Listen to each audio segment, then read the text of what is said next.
Періштелер нұрдан жаратылған, салмағы мен пішіні болмайды. Олар тыныштық пен махаббат орнаған отбасылардың тұрақты қонағы. Періштелерге сену иманның бір тірегі болып табылады. Олар туралы біз не білеміз?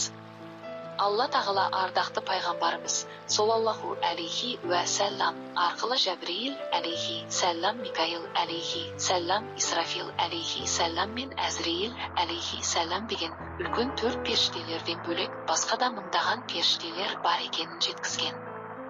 Әр адамда 2 періште болады. Бірі ізгі амалдарымызды жазып отырса, екіншісі күнәларымызды жазады. Осы жазылғандар негізінде жаратушымыз қиямет күні үкім шығарады. Анығын Алла біледі. Бізді бақылап жүретін басқа да періштелер бар. Мысалы, бала жатырда жатқанда баланың жынысын, тағдыр мен өлім уақытын жазады. Алланың әмірімен олар бізді бақылап қорғайды. Олар үнемі бізбен бірге тыныштықта, намаз оқығанда, жақсы істер істегенде.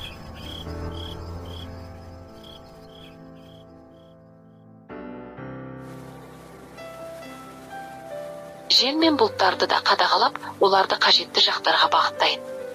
Тіпті әрбір жаңбырдың тамшысы періштелердің қадағалауымен жауады. Олар алапат күшке ие. Бірақ барлық іс-әрекеттерін Алланың бұйрығымен ғана орындайды. Алланың аты аталған жерге жиналатын періштелер бар. Ол адамдарға Алла өзінің мейірімін төгіп береке береді.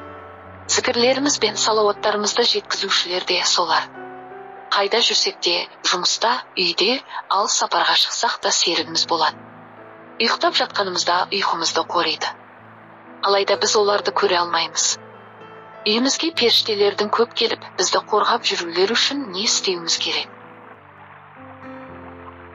Алланың бұл керемет жаратылыстары махаббат, сыйластық, мейірімділік пен тазалық бар үйде өмір сүреді. Бірақ ұрыс керіс, ашу, қаталдық пен мейірімсіздік орнаған үйде тұрақтамайды.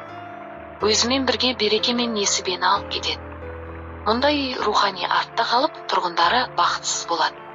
Үйден шығып бара жатып біз үйдің әр бұрышын мұқият тексереміз.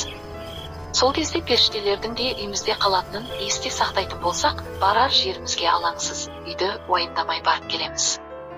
Яғни, үйімізді Алланың қорғауында қалдырамыз. Үйге кірерде Алланың атына да үйдегі періштелермен сәлемдескен дұрыс.